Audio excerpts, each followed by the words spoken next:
Structure ने हमें काफ़ी चीज़ें बता दी थी कि किस तरीके से जो एलिमेंट है उसके बाहर इलेक्ट्रॉन्स हैं और वो किस तरीके से शेयर करते हैं या फिर अपना इलेक्ट्रॉन डोनेट कर देते हैं और चार्ज में कन्वर्ट हो जाते हैं या फिर आयन में कन्वर्ट हो जाते हैं।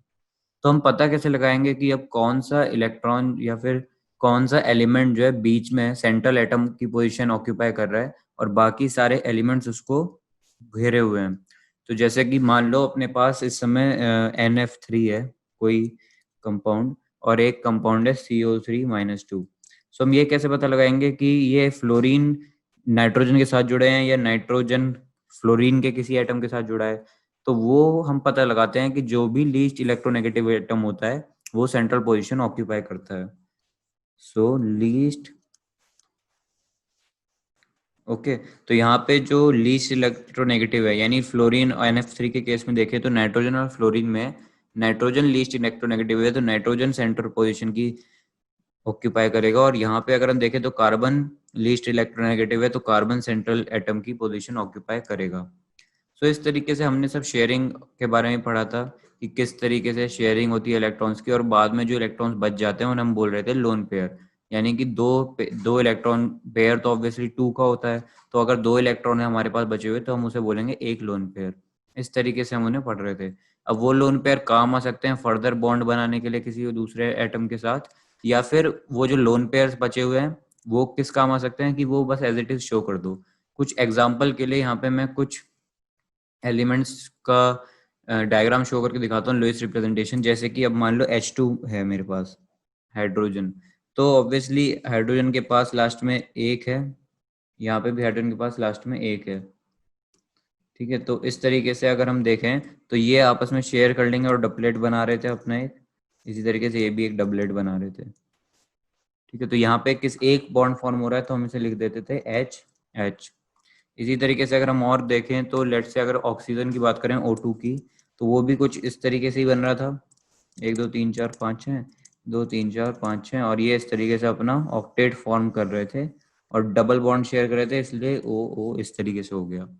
अब लेट्स से मुझे O3 का बनाना है। O3 का किस तरीके से बनेगा? O3 ओजोन होती है ओजोन तो वो O3 बोलते हैं उसे।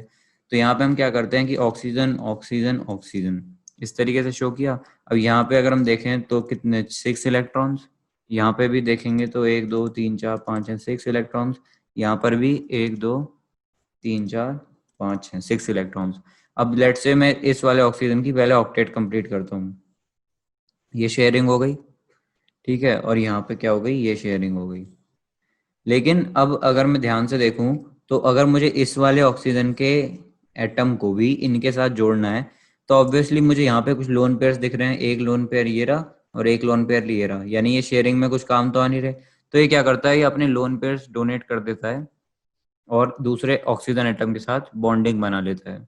तो अगर हम देखें लेट से मान लो कि इसने एक लोन पेयर शेयर किया तो यहाँ यहाँ से लेट से ये वाला जो इलेक्ट्रॉन है ये इधर शेयर हुआ और ये वाला इलेक्ट्रॉन इधर शेयर हुआ। तो बेसिकली क्या हो रहा है यहाँ पे सिंगल बॉन्ड फॉर्म हो रहा है। तो अगर हम देखें तो ये हो जाएगा ऑक्सीजन ऑक्सीजन ऑक्सीजन इस तरीके से हो गया। लेकिन अभी भी ऑक्टेट कंप्लीट नहीं हुआ है। क्यों? क्योंकि इस वाले ऑक्सीजन को जब इसने एक अपने 8 में से एक भेज दिया तो अब इसे कितने एक भेजा है जब इसने इलेक्ट्रॉन तो ऑब्वियसली इस पे चार्ज आ जाएगा। चार्ज आ जाएगा पॉजिटिव क्योंकि ये दानवीर है और ये दे रहा है इसलिए पॉजिटिव चार्ज। और ये वाला ऑक्सीजन इससे जो लोन पेयर है वो ले रहा है तो इस पर ऑब्वियसली क्या आ जाएगा? नेगेटिव चार्ज आ जाएगा। तो हम इसे इस तरीके से शो करते हैं। Sir okay positive oxygen sir. Sir हाँ उसने अपने एक इलेक्ट्रॉन, उसके पास 8 इलेक्ट्रॉन थे, उसने अपना एक दे दिया तो उसके पास 7 इलेक्ट्रॉन बचे ना सर। नहीं एक इलेक्ट्रॉन उसने वो वाला दिया जो शेयरिंग में काम ही नहीं आ रहा था, जो बचा हुआ ही नहीं था। मतलब शेयरिंग जो इलेक्ट्रॉन्स की होती है ना वो उसको काम ही नहीं आ रहा था। मतलब ये वाला जो बेसिकली ये वाला जो इलेक्ट्रॉन है इसका इलेक्ट्रॉन पेयर ये वाला काम आ रहा था बाकी वाले काम नहीं आ रहे थे। यही लिमिटेशन होती है लुइस लुइस ये जो हम बना रहे हैं ना Louis dot structure octet rule इसका यही लिमिटेशन होती है कि मान लो अगर इसने एक इलेक्ट्रॉन दे दिया तो अब इसकी तो कॉन्फ़िगरेशन बची ही नहीं, 8 की 7 की हो गई। तो वो किस तरीके से ये समझा ही नहीं पाया था। यही इसकी लिमिटेशन होती है। वो हम अभी बाद में देखेंगे इसकी लिमिटेशन। तो अब यहाँ पे मान लो इसने ये दे दिया इसको क्योंकि जरूरत थी और इसके लोन पेयर्स किसी काम नहीं आ रहे थे खाली थे तो उसने बॉन्ड बना लिया इसके साथ और यहाँ पे पॉजिटिव चार्ज आ गया। अब इस वाले ऑक्सीजन को एक की जरूरत थी, इसलिए इसने एक इलेक्ट्रॉन कहीं से लिया होगा, तो इस पे नेगेटिव चार्ज आ गया। इस तरीके से O3 का चार्ज बनता है। जरा यहाँ पे कनेक्शन इशू आ रहा है, तो अगर कुछ प्रॉब्लम आए ना तो दोबारा से रिकनेक्ट कर लेना। आज यहाँ पे कनेक्शन इशू काफी हो रहा है।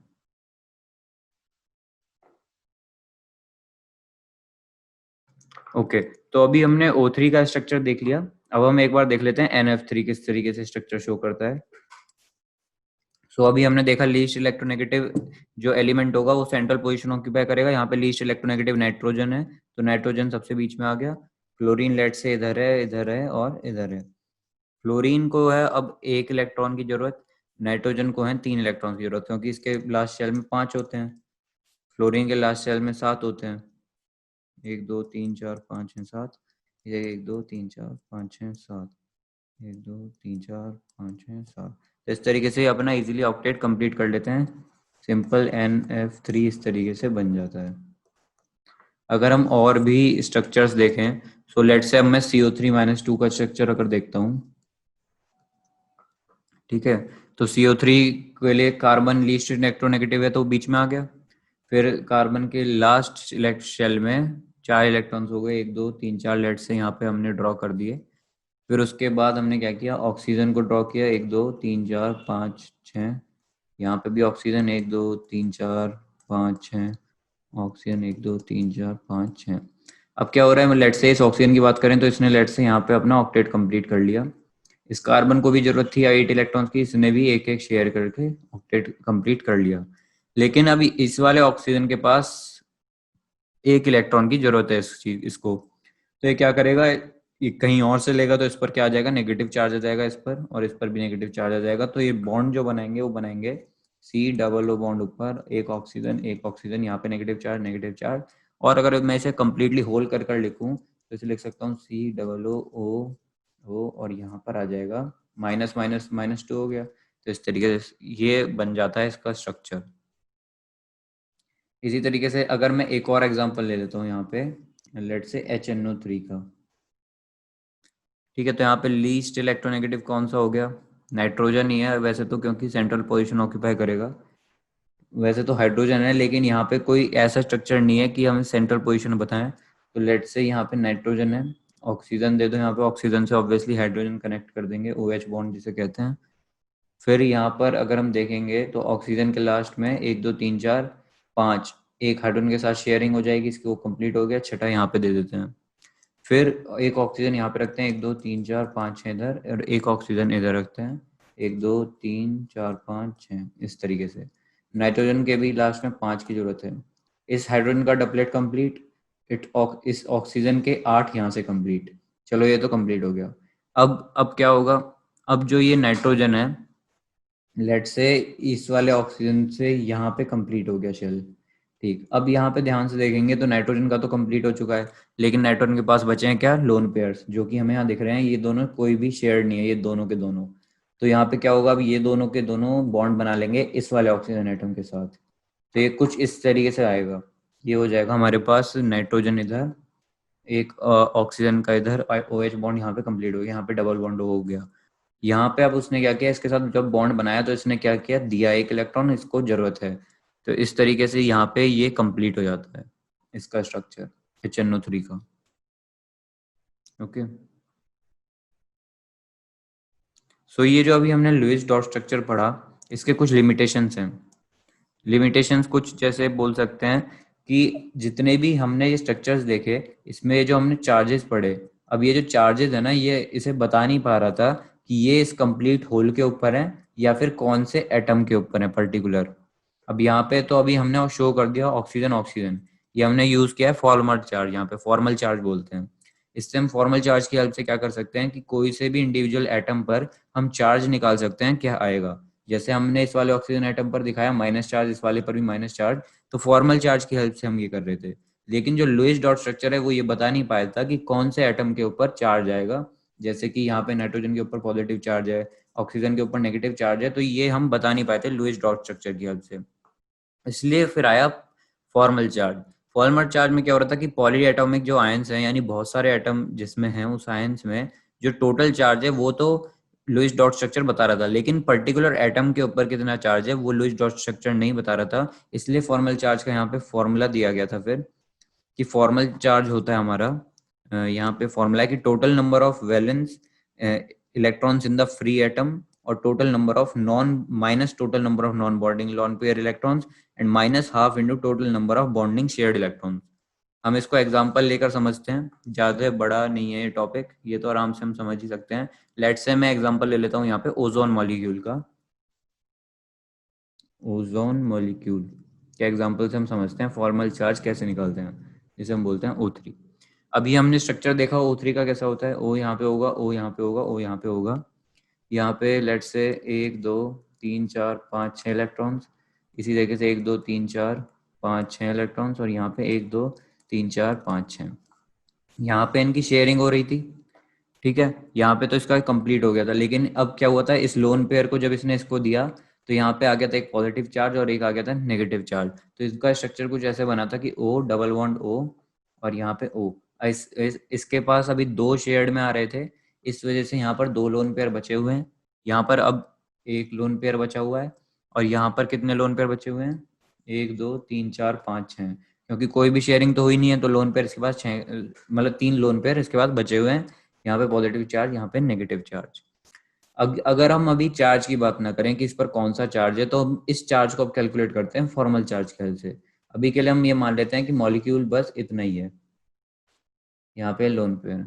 तो अब ये ऊपर वाला फॉर्मूला लगाते हैं और हम कैलकुलेट करते हैं। लेट से ये हमारा ऑक्सीजन का फर्स्ट एटम है, ये वाला सेकंड एटम है, और ये वाला थर्ड एटम है। अभी मैं क्या करता हूँ, फर्स्ट एटम के लिए निकालता हूँ। तो फर्स्ट एटम के लिए अगर मैं निकालूंगा तो सबसे पहले मेरे पास यहाँ पे लिखा हुआ है total number of valence electrons in the free atom. अब आप खुद सोचो, जब ऑक्सीजन फ्री एटम होता है तो लास्ट शेल में कितने इलेक्ट्रॉन्स होते हैं, 6। तो यहाँ पर हो जाएगा सिंपल 6। फिर दूसरी बात यहाँ पे लिखी हुई है total number of non bonding lone pair electrons.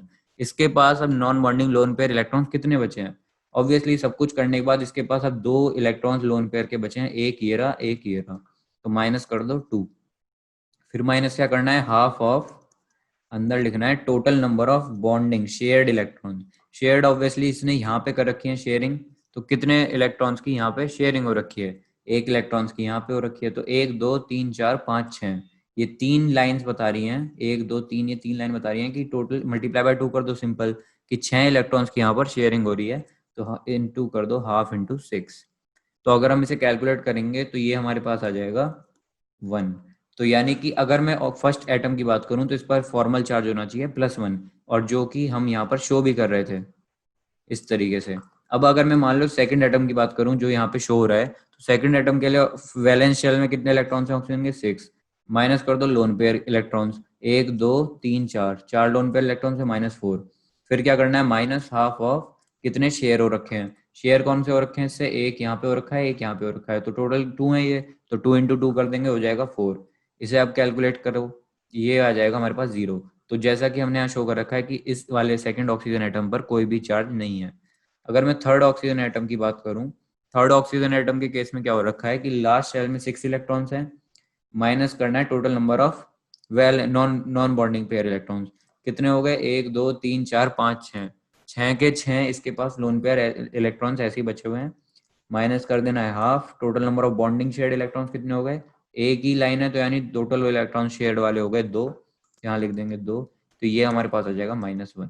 तो जिस तरीके से हम यहाँ पे +1 -1 शो कर रहे थे वो हम फॉर्मल चार्ज कैलकुलेट कर शो कर सकते हैं। फॉर्मल चार्ज जो है हमें हेल्प करता है कि सबसे लोवेस्ट एनर्जी स्ट्रक्चर बताने के लिए, यानी कि मोस्ट स्टेबल एटम क्या होगा वो हम इसकी हेल्प से निकाल सकते हैं फॉर्मल चार्ज कैलकुलेट करके। तो जनरली जिसका सबसे लोवेस्ट स्ट्रक्चर होता है वो होता है जिसका सबसे स्मॉलेस्ट फॉर्मल चार्ज होता है एटम्स पर। यानी कि अगर हमारे एटम जो भी हैं उन पर सबसे कम फॉर्मल चार्ज है ना, अगर हम सारे निकाल लेंगे तो उसकी सबसे लोवेस्ट पॉसिबल एनर्जी होगी और वो ही सबसे ज्यादा स्टेबल होगा। इसी चीज के लिए फॉर्मल चार्ज यूज किया जाता है। ओके, तो अभी जिस तरीके से हम निकाल रहे थे ये +1 -1, तो वो हम फॉर्मल चार्ज की हेल्प से निकालते हैं। वो इसका फॉर्मूला आता है, इसका स्क्रीनशॉट ले सकते हो आप। अब हम मूव करते हैं फिर नेक्स्ट टॉपिक पे, that is limitations of octet rule. तो अभी जो हमने ऑक्टेट रूल पढ़ा है इसके क्या क्या लिमिटेशंस हैं वो हम भी जान लेते हैं। तो जो सबसे पहला लिमिटेशन होता है वो ये है कि incomplete octet of the central atom. ये जो भी अपना ऑक्टेट रूल होता है वैसे generally second period of elements जो होते हैं पीरियोडिक टेबल में बस उनके लिए ही बेसिकली अप्लाई होता है। सेकंड पीरियड के लिए अप्लाई होता है हमारा ऑक्टेट रूल।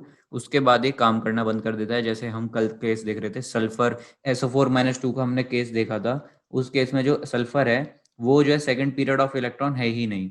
तो इस वजह से उस केस में क्या हो रहा है यहाँ पे कि जो सल्फर है अपने पास वो ढंग से ट्रेंड शो ही नहीं कर पा रहा था। तो इसलिए जो ऑक्टेट रूल है ये बस सेकंड पेयर ऑफ इलेक्ट्रॉन्स के लिए, second period of electron, second period में जितने भी एलिमेंट्स है बस उनके लिए एप्लीकेबल है। ओके, तो इसका फर्स्ट जो ड्रॉबैक हो गया वो हो गया incomplete octet of the central atom. अब ये क्या चीज है? एग्जांपल के लिए जैसे मैं ले लेता हूँ लिथियम और क्लोरीन का एग्जांपल। लिथियम के लास्ट शेल में 1 इलेक्ट्रॉन होता है, क्लोरीन के लास्ट शेल में 7 इलेक्ट्रॉन्स होते हैं, 1 2 3 4 5 7। ठीक है, अब लिथियम को अगर क्लोरीन के साथ बॉन्ड फॉर्म करना है तो बेसिकली लिथियम का ऑक्टेट पूरा होना चाहिए था, लेकिन अब क्लोरीन को भी पूरा करना है। तो क्लोरीन क्या करता है कि यहाँ पे ये ले लिया इससे और लिथियम के साथ इस तरीके से बना दिया। लेकिन अब आप ध्यान से देखो लिथियम का तो ऑक्टेट पूरा हुआ ही नहीं, तो ये कैसे हुआ? तो यहाँ पे ये ऑक्टेट रूल फेल कर गया क्योंकि यहाँ पे लिथियम का ऑक्टेट जो था 8 इलेक्ट्रॉन्स का वो कंप्लीट ही नहीं हुआ। तो यहाँ पे जनरली क्या शो करते हैं? आयनिक रिएक्शन शो करते हैं, मतलब यहाँ पे फॉर्म होते हैं आयनिक कंपाउंड्स। ये जो लिथियम और क्लोरीन है ये आयनिक कंपाउंड्स है। यहाँ पे सिंपल क्या होता है, लिथियम 1 इलेक्ट्रॉन अपना दे देता है, इस पे प्लस चार्ज आ जाता है, और क्लोरीन इलेक्ट्रॉन ले लेता है, इस पे नेगेटिव चार्ज आ जाता है। इसलिए हम इसको इस तरीके से शो ही नहीं कर सकते। इसलिए ये इसका पहला ड्रॉबैक है। अगर मैं एक और एग्जांपल ले लेता हूँ, लेट्स से बेरिलियम और H2 का अगर मैं एग्जांपल लूँ यहाँ पे, तो ऑब्वियसली बेरिलियम बीच में आ जाएगा, हाइड्रोजन हाइड्रोजन हमने यहाँ शो कर दिए। अब बेरिलियम को अगर हम देखें, इसके लास्ट में हो जाएंगे 2 इलेक्ट्रॉन। तो क्या हुआ, हाइड्रोजन ने तो डबलेट कंप्लीट किया अपना, इसने भी डबलेट कंप्लीट किया। लेकिन अगर हम ध्यान से देखें तो बेरिलियम के पास 8 अपना ऑक्टेट कंप्लीट हुआ ही नहीं। इसके पास कितने टोटल इलेक्ट्रॉन्स हो गए? 4 इलेक्ट्रॉन्स। तो यहाँ पर बॉन्ड तो फॉर्म हो रहा है लेकिन बिना ऑक्टेट फॉर्म हुए। तो इसलिए हम क्या बोल सकते हैं कि ये इसका लिमिटेशन है। एक और एग्जांपल ले लेते हैं BCl3 का, बेरियम क्लोराइड। तो यहाँ पे क्या हो रहा है, बी आ गया, Cl फॉर्म हो गया, Cl फॉर्म हो गया और Cl फॉर्म हो गया। क्लोरीन का तो अपना ऑक्टेट कंप्लीट है लेकिन बोरॉन जो है उसका ऑक्टेट कंप्लीट ही नहीं है।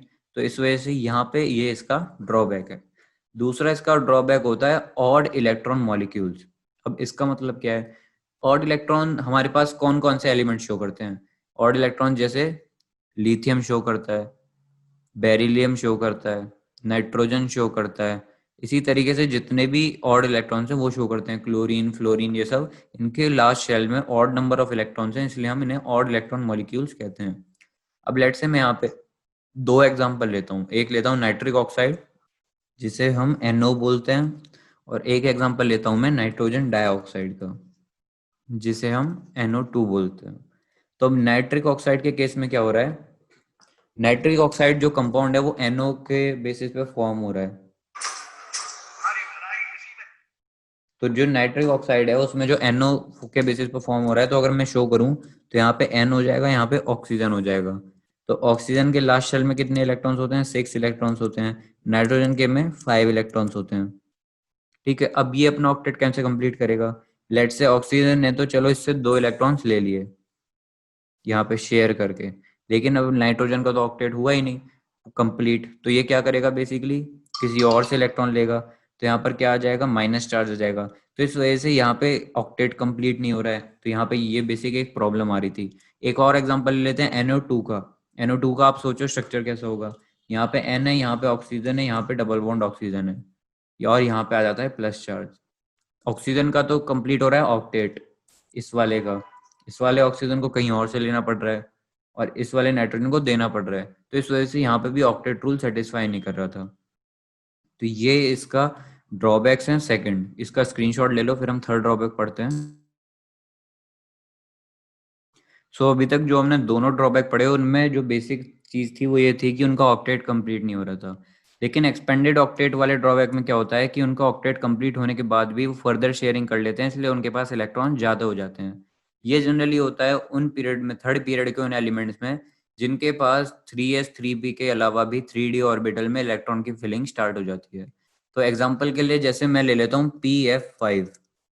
तो अगर आप सोचोगे कि फॉस्फोरस जो है उसके लास्ट में कितने इलेक्ट्रॉन्स होते हैं, बेसिकली फॉस्फोरस अगर यहाँ पे है तो 5 इलेक्ट्रॉन्स के पास हो गए। तो अब क्या कर सकता है ये, लेट से इसके पास फ्लोरीन एटम्स आएंगे, फ्लोरीन फ्लोरीन फ्लोरीन, और यहाँ पे भी फ्लोरीन और फ्लोरीन। तो बेसिकली इसको ऑक्टेट कंप्लीट करने के लिए चाहिए थे 3 इलेक्ट्रॉन, लेकिन ये क्या करते हैं, फ्लोरीन इसके साथ बॉन्ड फॉर्म कर लेते हैं और इसके पास बना देते हैं टोटल नंबर ऑफ इलेक्ट्रॉन्स 10। तो अब ये ऑक्टेट ऑब्वियसली इसका कंप्लीट हो चुका है, लेकिन उसके बाद में इसमें इलेक्ट्रॉन्स फिल होने की जगह है। ये कैसे हुआ? ये होता है हमारा ड्रॉबैक इसका लुईस स्ट्रक्चर का।